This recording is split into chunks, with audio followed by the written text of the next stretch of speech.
അടുത്തെന്ന് പറയുന്നത് cost of retained earnings ആണ്. കോസ്റ്റ് ഓഫ് റീറ്റെയിൻഡ് ഏർണിംഗ്സ് എന്ന് പറഞ്ഞാൽ എന്താ, അല്ലെങ്കിൽ റീറ്റെയിൻഡ് ഏർണിംഗ്സ് എന്നാ? റീറ്റെയിൻഡ് ഏർണിംഗ്സ് എന്ന് പറഞ്ഞു കഴിഞ്ഞാൽ ഇപ്പം കമ്പനി പ്രോഫിറ്റ് ഏൺ ചെയ്യുക, അതിൽ നിന്ന് ഡിവിഡൻഡ് ആയിട്ട് ഒരു പോർഷൻ കൊടുത്തു, ബാക്കി വരുന്നതെന്ന് പറയുന്നതാണ് റീറ്റെയിൻഡ് ഏർണിംഗ്സ്. ഇപ്പൊ എക്സാമ്പിൾ പറയുകയാണെങ്കിൽ 100% ഏർണിംഗ്സ് ഉള്ളതിൽ നിന്ന് 60% ഡിവിഡൻഡ് കൊടുത്താൽ ബാക്കി 40% റീറ്റെയിൻഡ് ഏർണിംഗ്സ് ആയിട്ടായിരിക്കും ഒരു കമ്പനി കീപ്പ് ചെയ്യുന്നത്.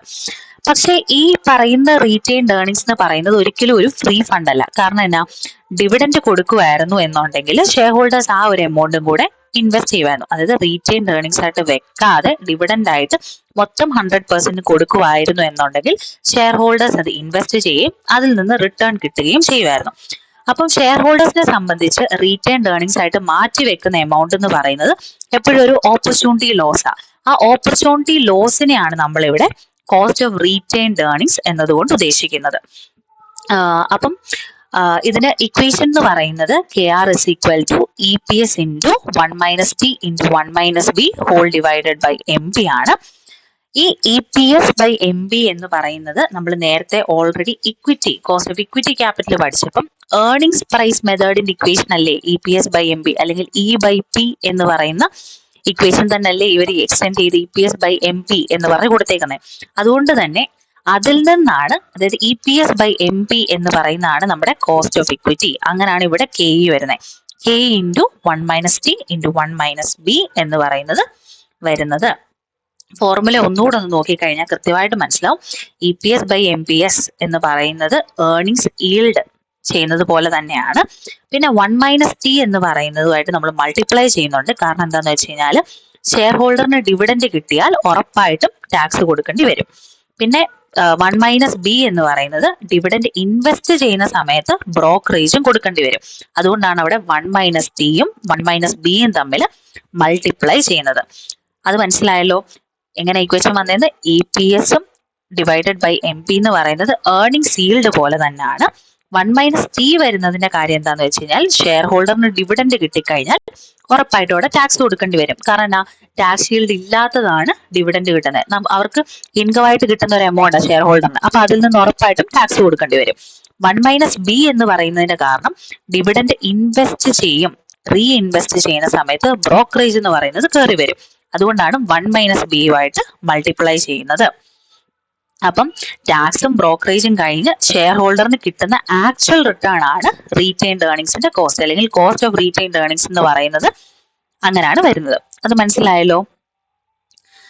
പിന്നെ ഇപ്പം ടാക്സും ബ്രോക്കറേജും ഒന്നും കൺസിഡർ ചെയ്യുന്നില്ല എന്നുണ്ടെങ്കിൽ നിങ്ങൾ തന്നെ ആലോചിക്കുക, 1 മൈനസ് T ഇല്ല 1 മൈനസ് B ഇല്ല. അപ്പം KR is equal to KE എന്ന് പറയുന്ന രീതിയിലും വരും. അതായത് കോസ്റ്റ് ഓഫ് ഇക്വിറ്റി പോലെ തന്നെ കോസ്റ്റ് ഓഫ് റീറ്റെയിൻഡ് ഏർണിംഗ്സും ആയിട്ട് മാറുന്ന സിറ്റുവേഷനും വരാറുണ്ട്. ടാക്സും ബ്രോക്കറേജും ഇല്ല, അതായത് കിട്ടുന്നില്ല എന്ന് പറയുന്ന സിറ്റുവേഷൻ, അതായത് ഡിവിഡൻഡിൽ കിട്ടുന്നില്ല അല്ലെങ്കിൽ കിട്ടാത്തത് കൊണ്ട് തന്നെ വീണ്ടും റീ ഇൻവെസ്റ്റ് ചെയ്യേണ്ടി വരുന്നില്ല, അപ്പൊ ബ്രോക്കറേജും ഇല്ല. അപ്പൊ KRഉം Kയും ഈക്വൽ ആയിട്ട് വരുന്ന സിറ്റുവേഷനും ഉണ്ട് എന്നുള്ള കാര്യവും ഓർക്കുക. ഇനി ഒരു ക്വസ്റ്റ്യൻ നോക്കാം. AC Limited retained 40 lakh rupees for modernization of its plant and machinery out of its profit. Had the amount been distributed as dividend, the shareholders could have invested the amount in other securities with minimum return of 15%. Assuming that the expenses and brokerage for new investment is 2% and dividends are taxable in the hands of shareholders at 30%, compute cost of retained earnings. അപ്പം equation എന്ന് പറയുന്നത് KR is equal to EPS by MP into 1 minus T into 1 minus B ആണ്. ഇതിൻ്റെ അകത്ത് നമ്മൾ എവിടെയെങ്കിലും earnings ഇത്രയാണ് എന്ന് പറഞ്ഞ് ഡയറക്റ്റ് ആയിട്ട് കാണിക്കുന്നുണ്ടോ? ഇല്ല. ക്വസ്റ്റ്യൻ വായിച്ചോരിടത്തും ഡയറക്റ്റ് ആയിട്ട് ഏർണിങ്സ് ഇത്ര ആണെന്നോ ഒന്നും പറഞ്ഞ് നമ്മൾ കണ്ടില്ല. അപ്പൊ എന്നാ, Kയുടെ ഇക്വേഷൻ വെച്ച് നോക്കാം. കോസ്റ്റ് ഓഫ് ഇക്വിറ്റി എന്ന് പറയുന്നത് എന്തായിരുന്നു? Minimum returns share holders expect ചെയ്യുന്ന എമൗണ്ടിനെയാണ് കോസ്റ്റ് ഓഫ് ഇക്വിറ്റി എന്ന് പറയുന്നത്. എവിടെയെങ്കിലും മിനിമം റിട്ടേൺ എന്ന് പറയുന്നുണ്ടോ? അതെ, മിനിമം റിട്ടേൺ ഓഫ് 15% എന്ന് പറയുന്നുണ്ട്. അപ്പം Kയുടെ വാല്യൂ ഡയറക്റ്റ് ആയിട്ട് തന്നേക്കുവാണ് 15%. 15% ഡെസിമലി വേണം കാണിക്കാൻ, 0.15. പിന്നെ എന്താ പറയുന്നേ? പിന്നെ നമുക്ക് വേണ്ടത് Tയുടെ വാല്യൂ ആണ്. Tയുടെ വാല്യൂ എന്ന് പറയുമ്പോൾ dividends are taxable in the hands of share holders at 30%. ഇത് ഡിവിഡൻഡ് ഹാൻഡ്സ് ഓഫ് ഷെയർ ഹോൾഡേഴ്സിന്റെ കയ്യിൽ തന്നെയാണ് ടാക്സബിൾ എന്ന് പറഞ്ഞാലേ നമ്മൾ ഇവിടെ എടുക്കാവുള്ളൂ. ഇവിടെ ചില സിറ്റുവേഷൻ ആർ നോട്ട് ടാക്സബിൾ എന്ന് പറഞ്ഞു കഴിഞ്ഞാൽ 1 - t എടുക്കത്തില്ല എന്നുള്ള കാര്യവും ഓർത്തോണം. അപ്പം 30% ഹാൻഡ്സ് ഓഫ് ടാക്സ് ഷെയർ ഹോൾഡേഴ്സിന്റെ കയ്യിൽ തന്നെയാണ് ടാക്സബിലിറ്റി വരുന്നത്. അപ്പം ടിയുടെ വാല്യൂ 30% ആയതുകൊണ്ട് തന്നെ 0.30 എന്നുള്ള രീതിയിൽ വരും. പിന്നെ ബ്രോക്കറേജ് ആണ്. അത് assuming that expenses and brokerage എന്ന് പറയുന്നത് 2% എന്ന് പറഞ്ഞ് തന്നിട്ടുണ്ട്. അപ്പൊ അതിനെയും ഡെസിമലിലാക്കുക 0.02 എന്ന് പറഞ്ഞു വരും. പിന്നെ ഡയറക്റ്റ് ആയിട്ട് ഇക്വേഷനിലോട്ട് സബ്സ്റ്റിറ്റ്യൂട്ട് ചെയ്യുമ്പോഴത്തേക്കും കെ ഉണ്ട്, ടി ഉണ്ട്, ബി ഉണ്ട്. സബ്സ്റ്റിറ്റ്യൂട്ട് ചെയ്യുമ്പോൾ 10.29% എന്ന് പറഞ്ഞ് വരുന്നതായിരിക്കും. ഇത് മനസ്സിലായല്ലോ അല്ലെ? അടുത്ത ക്വസ്റ്റ്യൻ എന്ന് പറയുന്നത് TQ Limited transfers 50 lakh rupees out of its profits to reserves for starting a new project. The shareholder can invest the surplus at 20%, assuming that the expenses and brokerage for new investment is 3% and the dividends are not taxable in the hands of shareholders. Compute the cost of retained earnings. ഇവിടെ വരുമ്പോഴും നമുക്ക് direct ആയിട്ട് എവിടെയും EPSന്റെ വാല്യൂയോ അല്ലെങ്കിൽ MP-യുടെ വാല്യൂയോ തന്നിട്ടില്ല. അതുകൊണ്ട് തന്നെ KE × 1 - T × 1 - B എന്ന് പറയുന്ന ഇക്വേഷൻ വേണം എടുക്കാൻ. കെയുടെ വാല്യൂ എന്ന് പറയുന്നത് share holders can invest surplus എന്നോ അല്ലെങ്കിൽ മിനിമം റിട്ടേൺ എന്നോ ഒക്കെ പറഞ്ഞു വന്നാലും ഓർത്തോണം അത് കെയുടെ വാല്യൂ ആണ് ഉദ്ദേശിക്കുന്നത്. സർപ്ലസ് എന്ന് പറഞ്ഞാണ് ഇവിടെ തന്നെ, അത് 20% ആണ്.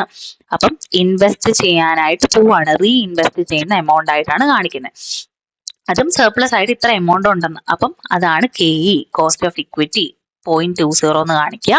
ഇവിടെ ഓൾറെഡി പറയുന്നുണ്ട് നമുക്ക് dividends are not taxable in the hands of share holders. അപ്പം 1 - T എന്ന് പറയുന്ന ഒരു സംഭവം ഇല്ല, കാരണം ഷെയർ ഹോൾഡേഴ്സ് അല്ല അതിന്റെ ടാക്സബിലിറ്റി വരുന്നത്. ഇൻ കേസ് ഇവിടെ ഒരു പെർസെൻറ്റേജും കൂടെ തന്നിട്ടുണ്ടായിരുന്നെങ്കിലും അതെടുത്ത് എഴുതിയേക്കരുത്, കാരണം not taxable in the hands of share holders clear ആയിട്ട് കൊടുത്തിട്ടുണ്ട്.